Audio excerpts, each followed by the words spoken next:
Cuman ketika diskemakan dalam program MBKM ini, teman-teman bisa mendapatkan akses yang lebih serta mungkin mendapatkan reward ya yang lebih juga kayak gitu. Ya, jadi kalau misalnya saya lihat dari pandangan ada program ini itu tentunya menarik sekali karena kita bisa belajar lebih lama, lebih panjang dan berproses kan tentunya. Karena saya percaya orang hebat tuh melalui proses yang hebat. Betul banget. Teman-teman Insan Dikti juga mungkin udah tahu nih kalau saat ini pemerintah nih ya di Dikti itu mengeluarkan program magang bersertifikat Kampus Merdeka. Jadi nanti tuh kerjasama sama industri atau mitra yang emang udah kerjasama selama 1 semester, nanti tuh kita magangnya dapat sertifikat dari kampus itu.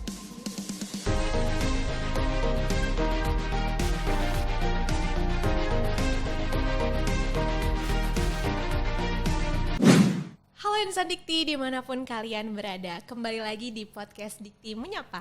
Kali ini bersama saya Erisa Fadila, kita akan kedatangan tamu nih seperti biasa dari teman-teman Badan Eksekutif Mahasiswa Perguruan Tinggi. Yang kali ini kita bakal kedatangan teman-teman BEM dari Universitas Airlangga yang nantinya sama aku kita bakal ngobrol-ngobrol banyak nih tentang kegiatan pembelajaran dalam skema Kampus Merdeka. Jadi nanti kita bakal ngobrol nih ada program apa aja sih di Kampus Merdeka. Pasti teman-teman Insan Dikti juga udah pada tahu kan. Nah sebelum kita ngobrol banyak, kita bakal kenalan dulu kali ya. Karena sekarang nih di depan saya udah ada teman-teman dari BEM Unair sendiri. Halo. Halo. Kak. Ya. Oke, sebelum dimulai boleh nggak kalau pantun dulu nih? Boleh dong, boleh banget pasti. Pergi menanti tak kunjung datang. Cakep. Terima kasih Dikti, Universitas Airlangga sudah diundang. Terima kasih Dikti katanya tuh. Perkenalkan, nama saya Nabilah Rosyanawati, biasa dipanggil Nabila. Saya dari BEM Universitas Airlangga. Oke. Masnya? Halo, kenalin, namaku Muhammad Abdul Haq, tapi teman-teman UNER biasanya manggil aku Cak. Aku ketua BEM UNER periode 2021. Oke, sekarang nih masih menjabat berarti ya? Alhamdulillah masih menjabat. Masih. Berarti presiden mahasiswa ya dibilangnya. Ya. Oke, boleh kali nih cerita juga kesibukannya apa sih sekarang lagi ngapain nih? Karena kan kuliah online ya, masih online nggak di UNER? Iya Masih. Oke, jadi sekarang kesibukannya ngapain nih? Dari aku dulu. Ya boleh dari. Karena aku sudah semester akhir, Iya. ya kan. Kesibukan tentu menyelesaikan tanggung jawab studi Iya, pas skripsi. Selain itu masih nyelesain tanggung jawab sebagai ketua BEM. Selain itu mungkin ya cuman aktif di beberapa kegiatan organisasi di luar kayak gitu. Wow, berarti cuma itu aja. manajemen waktunya harus kuat-kuat nih ya, skripsi juga, BEM juga. Satu kampus lagi ya, satu universitas gitu Mau yang nggak mau, diurus. asalkan nggak disuruh ngurusin skripsinya teman satu kampus kan. Urusin masalah-masalahnya aja gitu, bukan skripsinya. Nah kalau Nabila sendiri, apa nih kesibukannya sekarang? Semester 4 ya? Ya, semester 4. Kalau untuk saat ini kuliah sih. Yang Kuliah. pasti kuliah secara online di rumah. Tapi kadang-kadang ada ikut-ikut kegiatan lain gitu loh.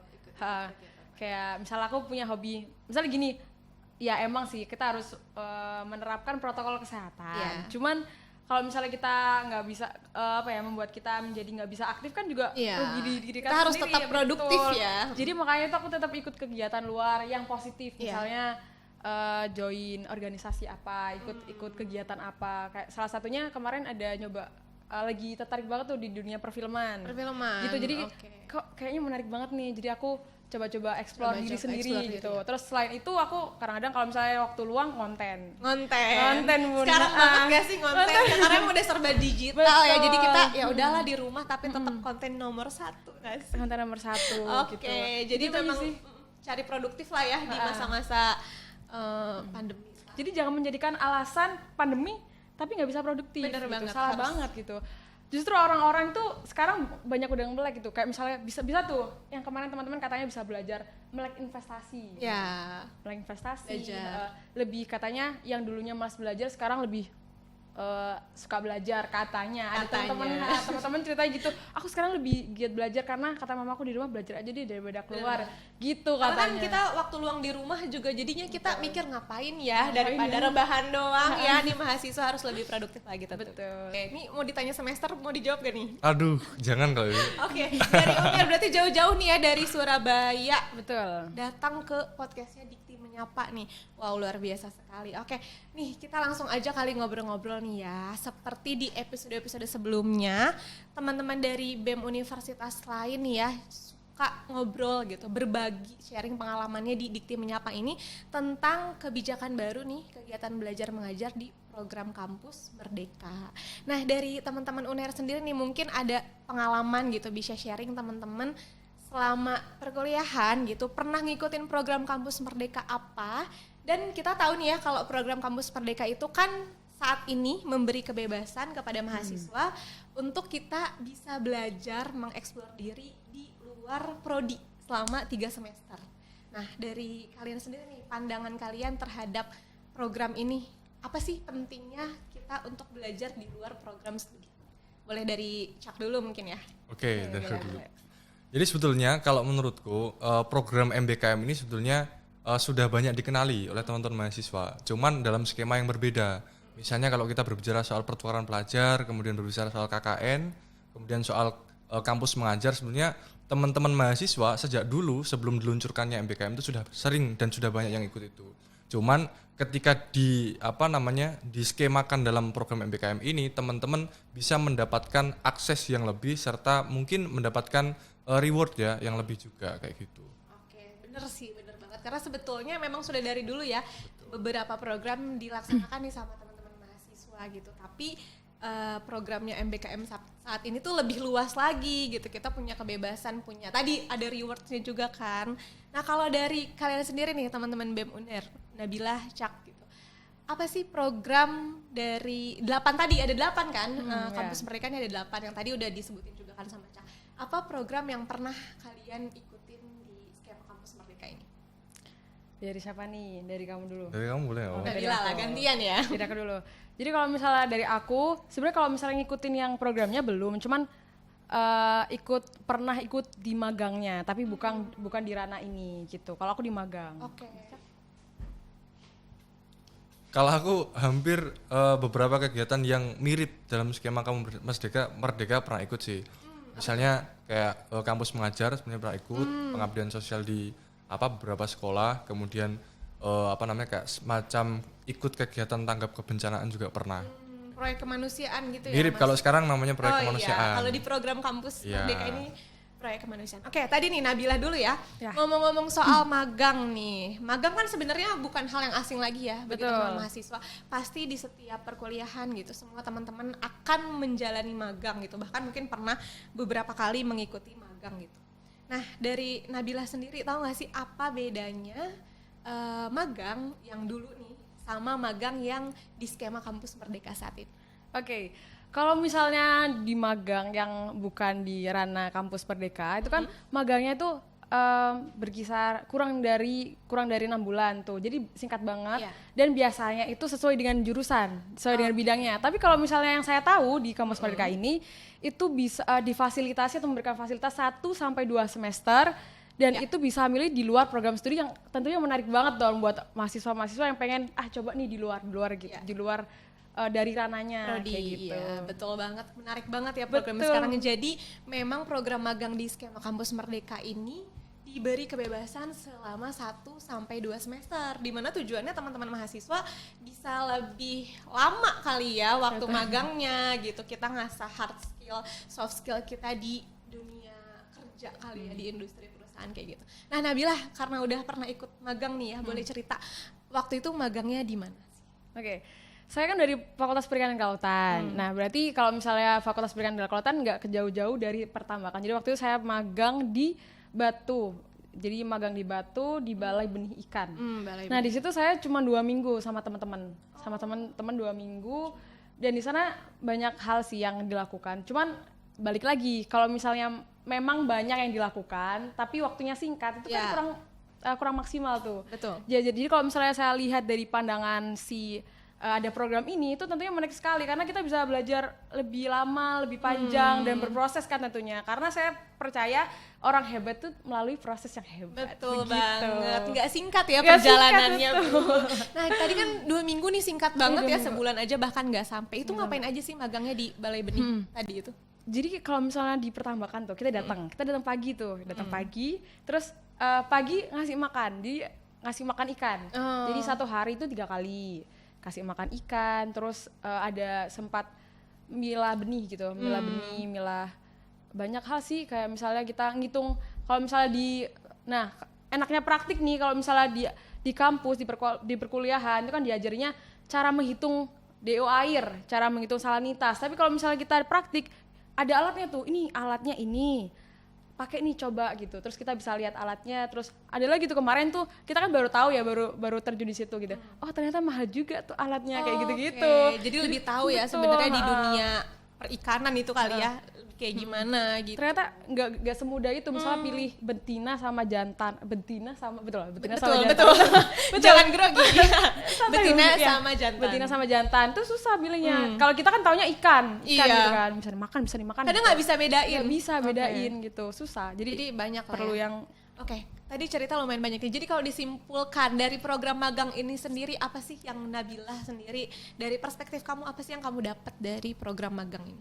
Yang aku dapat, ini adalah menurut aku program yang harus wajib didukung. Kenapa? Karena benar-benar banyak banget benefitnya kalau misalnya kita, jadi di sini tuh kita bisa menggali potensi diri, menggali potensi yang ada pada diri kita.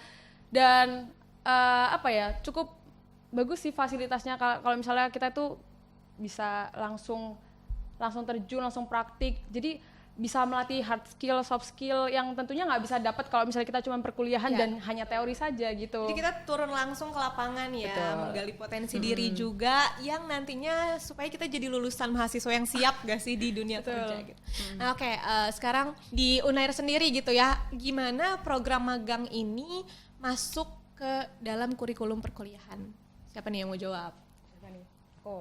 Nah kalau misalnya sama sih sebenarnya kayak perguruan tinggi yang lain. Jadi kalau di skema magang ini memberikan fasilitas 1-2 semester, yang satu semesternya itu kan 20 SKS. Nah di situ kalau misalnya, jadi kalau kita berkuliah 8 semester, jadi kalau misalnya kita ngambil situ tetap kehitung ke kurikulum ke SKS-nya nih. Jadi konversinya sama gitu.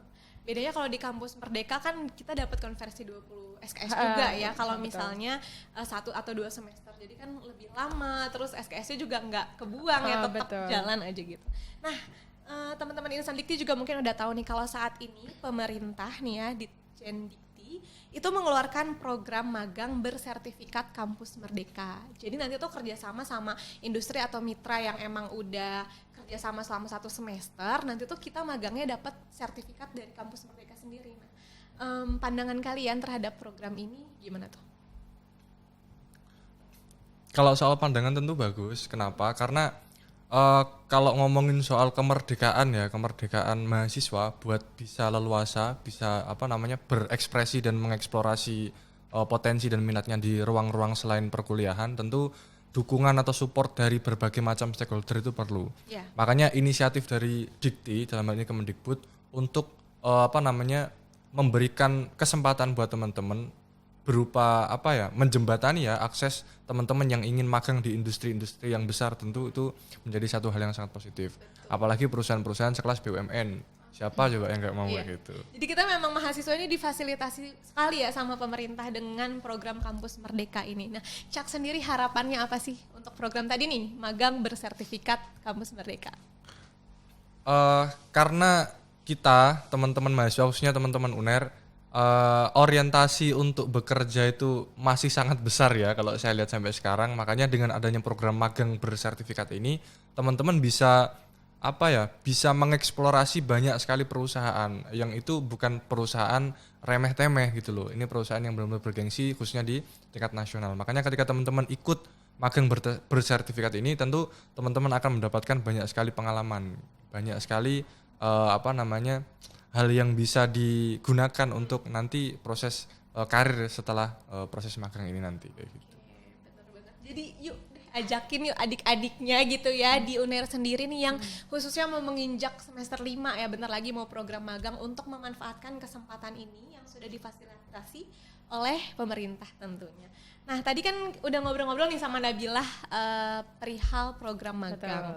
Nah kalau tadi Cak sempat nyinggung juga nih pernah ikut program proyek kemanusiaan gitu ya, sejenisnya di Kampus Merdeka itu proyek kemanusiaan. Itu di UNER sendiri seperti apa sih programnya? Bisa diceritain. Jadi di UNER itu sebetulnya secara fasilitas kita itu sebenarnya memiliki banyak sekali instrumen untuk mengikuti kegiatan-kegiatan sosial, khususnya kegiatan proyek kemanusiaan. Misalnya di FK UNER itu ada namanya RSTKA, Rumah Sakit Terapung Ksatria Erlangga. Jadi selalu menerjunkan personil medis untuk membantu teman-teman yang sedang terdampak bencana alam, khususnya yang itu hanya bisa diakses via laut kayak gitu. Itu pasti selalu menerjunkan personil. Kemudian selain itu di UNER sendiri BEM juga memiliki semacam organisasi di bawahnya ya, namanya Mahagana, Mahasiswa Tanggap Bencana. Jadi kalau ngomong soal tanggap kebencanaan, UNER itu pasti siap. Kalau misalkan nanti ada bencana apa misalnya di Jawa maupun di luar Jawa, kita pasti selalu mensupport untuk menerjunkan personil, entah itu sifatnya untuk menyelesaikan masalah-masalah fisik atau mungkin untuk masalah-masalah psikis, misalnya trauma healing dan lain sebagainya. Kayak gitu. Wow. Itu gambaran singkatnya aja. Menarik banget. Jadi memang udah ada tim khususnya teman-teman kayak sejenis organisasi ya untuk siap terjun itu masuk ke dalam proyek kemanusiaan. Nah, outputnya sendiri dari program tadi ya, proyek kemanusiaan ini apa sih menurut Cak? Kalau output yang jelas, mahasiswa akhirnya punya punya kecakapan ya dalam menyelesaikan masalah. Apalagi sekarang kalau kita lihat krisis iklim ini kan cukup mengerikan. Kemudian kemarin juga saya baca ada proyeksi atau mungkin ada prediksi di daerah Jawa, khususnya Jawa Timur sama Jawa Barat akan ada bencana berupa gempa meskipun minim berpotensi tsunami. Jadi sense of crisis itu harus ditumbuhkan oleh teman-teman mahasiswa. Jadi ketika teman-teman mahasiswa ikut kegiatan semacam proyek kemanusiaan ini untuk menyelesaikan masalah kebencanaan, tentu teman-teman akan mendapatkan pengalaman yang tentu sangat luar biasa. Apalagi nanti kalau misalkan ingin bekerja di NGO atau mungkin bekerja di sektor-sektor yang di situ berhubungan dengan banyak orang. Ya, betul. Gitu. Setuju banget sih. Tentu balik lagi ke kesiapan mahasiswa ya. Betul. Saat nantinya memang dibutuhkan tentu oleh masyarakat gitu kan. Nah, tadi kan Cak sendiri udah pernah ikut gitu ya proyek kemanusiaan ini. Dari diri kamu sendiri nih, apa yang bikin kamu tertarik gitu? Tadi kan udah statement yang teman-teman mahasiswa secara luas, tapi untuk diri kamu sendiri, apa sih sebenarnya yang bikin kamu tertarik ikut program ini? Yang bikin aku tertarik, aku sebenarnya tipikal orang yang bosenan gitu. Bosenan. Makanya suka dengan hal-hal sing baru gitu. Berkerumun itu suka, berkerumun dalam artian yang positif ya. Bukan ini kan lagi Covid gitu, bukan berkerumun gitu. dalam hal yang positif. Maksudnya kumpul orang-orang baru, nyelesain satu masalah, apalagi masalah-masalah sosial. Masalah sosial kan gak cuma bencana aja. Itu enak gitu. Jadi kita itu secara nggak langsung ya sambil membantu sambil belajar juga. Dan itu pasti berguna banget. Itu yang tak dapetin. Oke, jadi memang suka berkerumun ya, maksudnya suka turun langsung problem solving mungkin sama teman-teman ya. Oke, nah menurut kalian nih, terserah deh ya, mau Cak atau Nabilah yang jawab gitu. Apa sih dampaknya untuk teman-teman mahasiswa gitu ya ke depannya setelah mengikuti proyek kemanusiaan ini, dampaknya tuh sebenarnya apa gitu? Dampak buat masyarakat, tentu ekspektasi masyarakat tentang mahasiswa katanya kan agent of social change dan lain sebagainya kan. Nah itu jadi lebih terasakan karena mahasiswa mau untuk turun ke masyarakat menyelesaikan masalah-masalah kemanusiaan. Dampak buat mahasiswanya, dia akhirnya punya bekal karena kalau ngomong kehidupan kampus itu nggak cuma melulu soal SKP sama SKS gitu loh. Ya, ya kan. Ada hal yang perlu didapetin lagi gitu. Reward yang bisa didapatkan melalui proses di luar, proses-proses sosial di luar. Nah, dampak buat perguruan tinggi tentu itu akan menjadi citra positif karena kampus akhirnya tidak menjadi institusi yang terlalu eksklusif kayak gitu. Nah, itu yang sebetulnya perlu untuk teman-teman mahasiswa ya, betul banget karena kan kita mahasiswa nih udah dikasih kebebasan juga gitu ya, tentu harus nunjukin keberpihakan kita kepada masyarakat pastinya. Oke Nabilah, tadi kan udah cerita nih ya sempat magang juga dan waktunya singkat banget ya, sayang banget cuman 2 minggu aja, tapi kan nanti nih menginjak semester 5 nih ya, bentar lagi semester 5 itu akan ada program magang lagi pastinya, dan apalagi saat ini udah ada kebijakan kampus merdeka nih yang kamu bisa magang lebih lama gitu, bisa 1-2 semester. Itu kamu tertarik untuk ikut gak sih? Duh jangan ditanya deh. Ya pasti tertarik dong. Ya karena menurut aku karena aku udah belajarin ya. Jadi benefitnya itu benar-benar besar. Apalagi bisa sekalian misalnya satu semesternya 20 SKS. Jadi kayak kita udah punya bekal tuh. Misalnya soalnya kan kalau misalnya hal-hal yang hard skill sama soft skill, misalnya kita memecahkan masalah di tempat, terus adaptasi kerjasama sama teman-teman itu kan nggak bisa didapetin kalau cuman teori aja. Kalau misalnya di perkuliahan aja, kalau misalnya kita kerja terus oh gini ya rasanya, gini ya rasanya, beda kan. Jadi ya sangat menarik dan kayaknya aku harus ikut dan teman-teman juga harus ikut ada. Jadi untung banget ya udah kita punya pengalaman kesempatan untuk terjun langsung di dunia kerja selama hampir 1 tahun bisa ya. Terus juga SKS kita dikonversi jadi nggak bermasalah gitu dan kayak wow siapa sih yang nggak mau ikut? Bahkan aku pun kayaknya pengen gitu, cuman udah nggak bisa Udah ya. nggak bisa ya, Iya. aduh. Oke, nah tadi dari 8 program nih kan Nabila perjalanannya masih panjang dong pastinya nggak kayak Cak nih, Cak kan udah di ujung tanduk ya. Udah mau finish. udah mau finish nih sisa-sisa kehidupan di kampus Sisa aja kehidupan. gitu ya. Setelahnya melanjutkan di perjalanan yang baru gitu. Nah Nabila sendiri kan masih ada 2 tahun ya berarti ya, 4 semester lagi sisanya di kampus UNER sendiri gitu. Ada tertarik gak sih ikut program Kampus Merdeka selain dari magang? Magang kan udah pernah nih gitu. Kan ada 8 nih, banyak banget bisa wirausaha gitu. Kali aja mau pertukaran pelajar ke mana gitu kan. Tertarik gak nih ikut yang mana program Kampus Merdeka lain? Sebenarnya kalau dilihat dari 8 itu kan menarik semua gitu kan. Bingung. Cuman kalau saya pilih semuanya serahkan dong saya gitu kan. Jadi enggak deh kayaknya kalau misalnya pilih 8-8-nya enggak deh. Enggak, Cuman oke. kalau misalnya tertarik sama yang lain pastinya saya tertarik Oke, karena yang mana tuh? Tapi yang paling tertarik itu pertukaran pelajar deh. Pertukaran Soalnya, pelajar. kalau misalnya memperbanyak relasi dalam negeri kan juga apa ya bagus. Cuman kalau misalnya memperbanyak relasi di luar negeri lebih bagus lagi. Lebih bagus lagi gitu. apalagi bawa nama kampus sendiri ya Betul. tentunya. Jadi selain bisa membanggakan diri sendiri, Iya. apa tuh kampus atau perguruan tinggi, negara juga. Oke. Sama tahu nanti tiba-tiba jadi gantiin Obama gitu. Nggak ada yang tahu, Nggak ada bisa yang aja. tahu. Namanya Bisa juga aja. hidup ya, bisa Betul, aja. gitu. Sebelum nantinya aku tutup gitu, nggak tuh? Kita tutup sesi podcast kali ini. Mungkin dari Cak sama Nabila bisa nyampein pesannya nih buat teman-teman UNER, mungkin buat teman-teman mahasiswa seluruh Indonesia, terutama yang masih bingung nih, karena kan program Kampus Merdeka ini ada 8 skema ya, 8 kegiatan gitu. Nantinya mahasiswa bebas nih memilih mau 8 yang mana, tapi pasti di luar sana banyak teman-teman yang masih bingung, aduh aku mau ikut program yang mana ya. Nah pesan kalian mungkin bisa disampaikan untuk teman-teman mahasiswa yang masih bingung mau ikut program yang mana sih. Dari siapa dulu? Dari Mas Cak aja nih. Oh dari aku dulu. Bukan, dari aku nih. Oke, boleh dari Nabila. Oke, jadi buat pesan buat teman-teman sekalian, buat teman-teman mahasiswa terutama yang lagi nonton sekarang nih. Ya. Nah, buat kalian itu kalau misalnya ada teman-teman kalian yang belum paham, jadi kan setahu aku ya, nggak semua mahasiswa sekarang tahu gitu loh. Oke. Tapi padahal ini adalah fasilitas atau program yang harus didukung dan benar-benar manfaat banget nih buat kedepannya. Jadi buat kalian semua para mahasiswa kalian harus bisa manfaatin. Jadi kalau masih bingung, kalian baca-baca aja atau kalau nggak gitu tanya-tanya sama teman-teman yang sudah paham. Karena sayang banget nih kalau misalnya kalian tidak menggunakan fasilitas dan kesempatan yang sudah diberikan semaksimal mungkin dan sebagus mungkin buat kalian-kalian gitu. Betul banget. Jadi jangan dilewatkan lah ya. Jangan kesempatan sampai ini. dilewatkan, betul. Oke, dari Cak sendiri nih. Oke, buat teman-teman mahasiswa, khususnya Universitas Airlangga, jadi selama ini itu kan mahasiswa seringkali didikotomikan antara yang organisatoris sama yang terlalu akademis kan. Iya. Nah, kalau terlalu aktif organisasi, berkegiatan di luar, akademisnya merosot. Nah, dengan adanya skema Kampus Merdeka ini, apalagi dengan adanya konversi SKS, teman-teman yang ikut kegiatan kemahasiswaan di luar prodi akhirnya bisa mendapatkan feedback berupa beban studi yang tentu tanpa harus melalui proses akademik seperti biasanya. Makanya buat teman-teman apalagi yang aktif di organisasi, ikutlah program MBKM.